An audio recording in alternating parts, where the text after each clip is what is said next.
You see a girl, modestly dressed, kind demeanor. She caught your attention. You want to approach her, but then anxiety kicks in. So you ask yourself, what if I approach her in a creepy way, or seem desperate, or worse, in a way that's displeasing to Allah? I'm Abdullah Oduro, and I've been an imam over a decade here in Texas. But I've been to numerous conferences around the world, and I see that this is a common theme that a lot of practicing brothers are struggling from. And it's okay, because they're not always around females in the first place. But they need to know what are the ways that are effective, that are honorable, and that are pleasing to Allah subhanahu wa ta'ala without feeling paralyzed. Inshallah, in this video, I'll share with you the 3-step halal process to express interest in a sister without DMing her or awkward small talk or gossiping behind her back. Bismillah, let's begin. The DM culture has weakened men's ability to lead and to converse in an amicable, civilized way. They fear rejection too much, or they get into a mode of awkwardness, which leads to passivity. Now, many wait too long and miss their chance, or they act impulsively. They either avoid speaking altogether and eventually regret that, or they do act, but they act in a way that seems very desperate, immature, and downright inappropriate.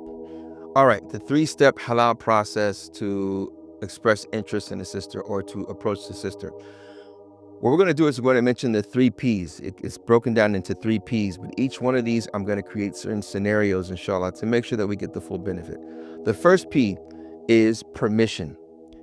You seek permission in order to speak to her or to speak to someone that she knows or to speak to her guardian.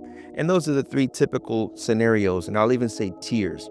So the best situation is to speak directly to the wali. You're at a conference, you know him in the masjid, you know who he is. To go directly to the wali and to seek his permission. So it would be as follows. Assalamu alaikum wa rahmatullahi wa barakatuh, Brother Muhammad. My name is Abdullah Oduro, and I was wondering if I could get an opportunity to speak to you about something rather important. If there's a way that we could make a date and meet at the coffee shop, or can I see you after Salat al-Isha on Thursday at your masjid of choice, wherever you live?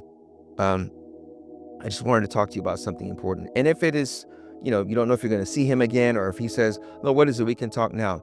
You've already sought his permission now. So it's seeking permission. That shows adab, that shows a level of respect. It also shows that it is something that you take very seriously. It's not something that's side talk. The second tier in regards to permission is if you were to, and one could argue if this is the second tier or not, if you were to know someone that she knows, you do not know her wali, but you know family friends, you know a friend of hers at college, to where you'd speak to the sister, you say, or to a brother that knows the sister. If the sister's married, you say to the brother, Assalamu alaikum, brother. I wanted to get an opportunity to speak to the sister that's in the MSA with you all. You're in the MSA as well, but, can you ask her, I would like to meet her wali. I'd like to get to know her, inshallah. And when you say you'd like to get to know her, she may not understand what you're saying, which is fine, which is innocent, and that's beautiful, alhamdulillah, what I mean, to where you may have to get to the second P, which we're talking about, is getting to the point, right? So first thing is seeking permission, even if it's from someone that she knows. If it's a sister, Assalamu alaikum, sister, I just wanted to see if I could get the permission. I wanted to speak to sister so-and-so, if I can get in touch with her wali, because I'd like to get to know her a little better, possibly for marriage, So you're seeking that permission again. You're opening the door to express the interest in a dignified way. Permission may be too strong of a word, but it's showing that you are expressing interest in an honorable way, dignified way. Now, if it's her herself, you see her at a conference, you don't know who she is, you've seen her for a couple of lectures, you've seen the way she carries herself, the friends that she's around, you don't know, this is not your state, You say, Assalamu alaikum, sister, do you mind if I speak to you for 5 minutes? You mind if I speak to you? You have a couple of minutes I can speak to you. You keep your distance. You don't maintain eye contact and stare in her face. That's where it gets creepy and borderline haram. But it's more, Assalamu alaikum, sister, I was wondering if I could just speak for you for 2 minutes, inshallah. Permission. So that's the first P with each one of these scenarios. The second P is to the point. You get to the point. You keep it brief and get to the point. What exactly do you want? Don't mean to sound so abrupt like that, but this is, subhanAllah, you will find that, when the scholars talk about this, it's very similar to al-buyur. It's very similar to commerce. The sister is not a commodity, but it's showing it's a serious matter that should not be taken lightly. Meaning, in this particular aspect of intersexual dynamics and the fitrah and male and female interaction, when it gets too social, it opens the door to emotional. More social, more emotional. And we don't want that, especially if there is no obligation on the man's side to be someone that shows a level of commitment. So when he gets the permission from the wali, for example, he meets the wali. Yes, I know you've seen me in the masjid for a while, but I just wanted to express my interest in the opportunity to marry your daughter. I'd like to entertain and see if that's a possibility, Sheikh. I'd like to, to meet the families and, for you to meet my family, inshallah, because I would like to marry her, right? You're getting straight to the point. Not to say there's no small talk. As soon as you sit down in the coffee, it's the table, I want to marry your daughter. No, nothing like that, but you talk to him, kif halakum, if y'all know each other, make a joke here and there. I know you haven't seen me for Isha for a while, I've been gone, or whatever the case may be. But you say, I came here to speak to you about marriage to your daughter. I'm very interested in getting to know her better and getting to know the family. I would recommend, if it's the father, if it's the wali, getting to know her and the family. You express the respect for the family. And this is what I talked about before, that the man, when he marries, he should know that you are marrying into a family. And don't take that lightly. When the wali hears that, when the older brother hears that, whoever is her guardian hears that, he sees that you're looking at a much bigger picture, and it's not just about taking her away from the family element. This is important, getting to the point. If you know someone that she knows, like I mentioned, it's in the MSA or whatever the case may be, it's at work, it's at whatever it is, you tell that person, yes, after you seek permission, can you ask her if I can speak to her wali? They may already understand what that means, right? And if they don't, say, I'd like to get to know her a little better, for marriage, right? Getting straight to the point with them to where they'll know exactly what to say. Because she may ask, well, what did he say? Well, he wanted to see if he can get permission to speak to you and your father because he's interested in marriage, right? If it's her herself and you see her herself, this is the third tier. Some would argue the second, right? Assalamu alaikum, sister. How are you? Alhamdulillah, my name is so-and-so. If she already knows who you are, you probably worked with her for a while in humanitarian agency or MSA or in the masjid. Can I speak to you for 5 minutes? Yeah, this is kind of awkward. I know it's going to seem kind of awkward, but I'd like to get to know you for marriage. Is there a way that I can get your wali's number and your wali's contact? Listen, brothers, get a grip of yourself. It's going to seem weird. Allah subhanahu wa ta'ala mentions, these righteous sisters as muhsanat ghafilat. And ghafilat, they have no idea. They may not even understand what you're talking about. You may have to be a little more, not descriptive, but to the point. Using the word marriage. It's okay. It's going to seem awkward. She may smirk. She may laugh. Brothers, that's the whole part of life. Taking risk. Make no mistake. Even if the family rejects you, and I'm using a harsh word, rejects you, they see that you are bold enough to do it. And confidence can never be belittled. The woman will never belittle you when she sees that you are confident. And you come straight to her or her father, which is even better, and you get to the point and you express what you need to express. You're not trying to have small talk and make her laugh too much. And no, you get your permission, and you get straight to the point. So that's the second P. The first is permission, and the second is to the point. Now the third step is purposeful. So now that you've whether you've spoken to the wali at the coffee shop or at the masjid, you got his permission, he sees that you're respectful, it's a serious matter, which shows your intentionality. You get to the point, what you really want, like why you want to speak to him. He sees, okay, he wants to marry my daughter, my sister, or my niece, or whatever it is. The friends, they're getting involved in this, her friends that she may know, and now the sister knows, and these people know that you want to marry her. I want to pause for a minute, because it's important that those of you that are watching this and you're not the sister or the brother and you're the friends, to fear Allah subhanahu wa ta'ala. It's not about spreading the news about this brother. This brother wants to marry so and so, and if it's a rejection, everyone's looking at him crazy, and the brother's taking a risk. He's taking a risk. But alhamdulillah, we say that's a part of being a man. We're not saying you owe him anything, but let's fear Allah to where when he gets to the point, you go straight to her and get to the point. You don't spread it around on social media and stuff like that. And brothers, doing this, know that that risk will always be there, but it's okay because you're doing this out of fear of Allah subhanahu wa ta'ala, trying to do the right thing. And that's what the Prophet sallallahu alaihi wasallam, thalathatun haqqar Allahi aunuhum. That is three people that it's the right of Allah, upon Allah to help them. And one of them is the one that wants to get married. So you taking this pathway, make no mistake, there may be some risk. You may feel, nervous and scared, but going through with it, that's what's important. This is important. So when we're talking about purposeful, making sure it's purposeful, that it has purpose.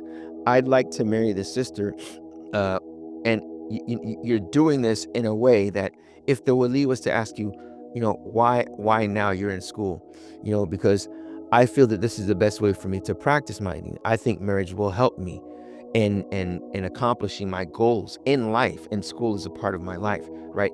To where when you're speaking, they want you want them to understand that you're doing this to worship Allah subhanahu wa ta'ala. You're doing this to find a person to help make you better, So purposeful here is very, very important. Although you get to the point when that conversation happens between you and the wali, or you and her, why do you want to get married?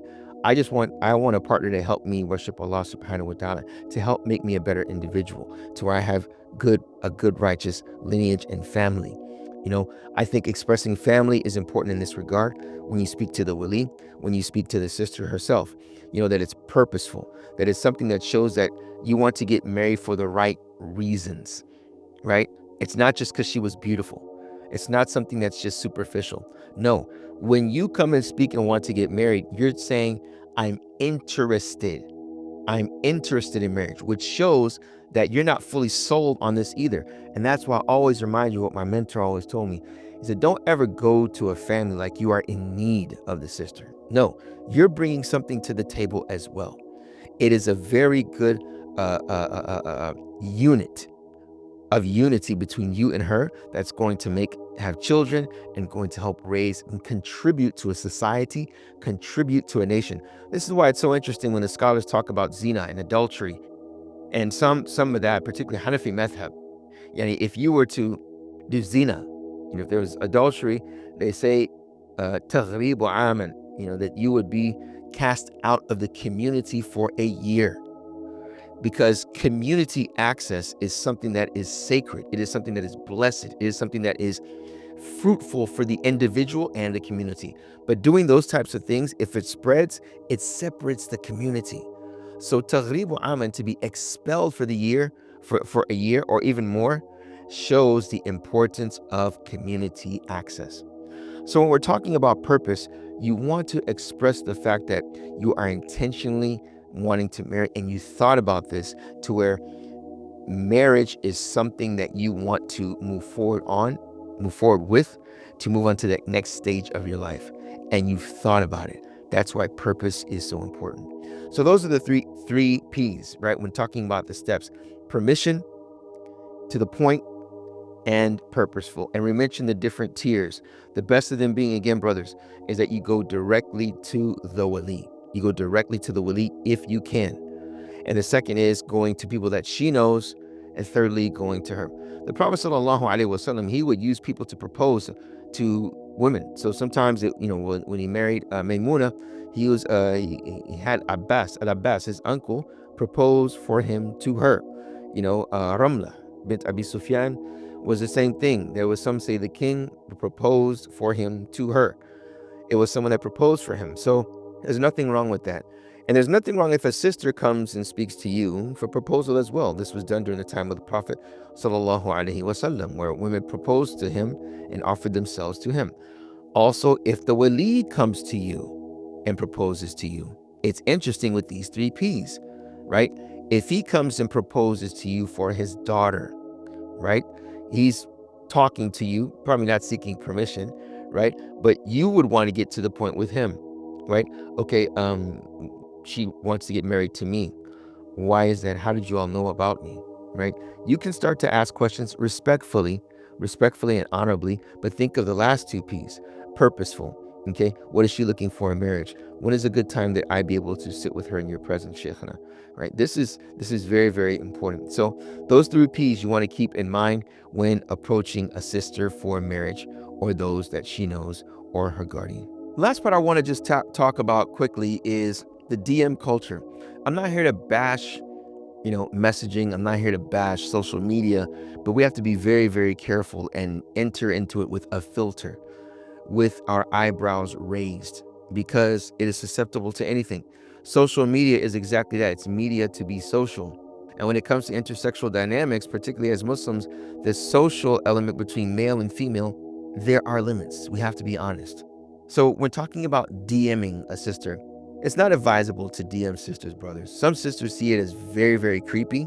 And the fact that you DM them immediately, if it's not business, and it's salam sister, or salam sis, how you doing, or what's going on, the sister's gonna be like, if she's trying to fear Allah and she doesn't want to get involved in any type of interaction outside of marriage and outside of business, i.e. school or work, which may even have its limits, then why are you DMing her?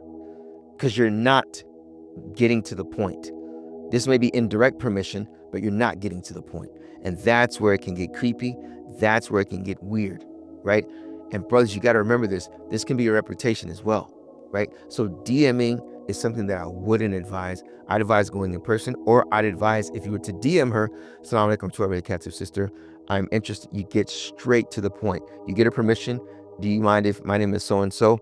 Do you mind if I, can I speak to you for a minute? Or you DM and you get straight to the point. I'd like to meet you. I'm interested in you, and I'd like to meet you early. Nothing wrong with that. Nothing un-Islamic. You've expressed your interest. You were honest, and you were bold, and that shows confidence. And that's why this DM, there's so many things that come from it. I mean, what I just gave examples, the bad examples was just words.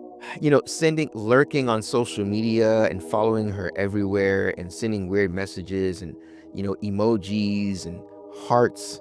I love you for the sake of Allah. I mean, this type of stuff it's not befitting for a Muslim man, and it's not befitting for someone that would want to be your husband, to where, if you were married to her, would you be okay with someone sending her those DMs? You wouldn't. Someone might say, okay, well, she's not married. If it was your sister, your younger sister, would you be okay with someone sending those DMs? Right? So you have to think about that. You have to really think about that. Sending DMs to sisters that you don't know and want to get to know. Firstly, why is it to multiple sisters that you want to get to know? And if you want to get to know her, say you want to get to know her in the presence of her wali. That's where she sees you as serious. And that's what will actually sift out to see if she's really serious. If she's really serious about this. Because when brothers send those DMs, they're checking her temperature to see if she's about that, to talk frivolously and to get emotions involved. And it can end up into something that's not pleasing to Allah subhanahu wa ta'ala. But you getting to the point, using that DM as a means to get to the point, that's where you want to use the DM to get off of the DM, to meet her wali, and not meet her in private, to meet her wali. So this is very important, and this is why we have to be very diligent in fasting from electronics, to be honest, and watching the time that we spend on these electronic devices, particularly when it comes to messaging and speaking to the opposite gender. So those are the 3 P's. May Allah subhanahu wa ta'ala make it easy upon you, brothers, when taking this journey of risk. But in this risk, there is rizq, inshallah. Barakallahu feekum. Assalamu alaikum wa rahmatullahi wa barakatuh.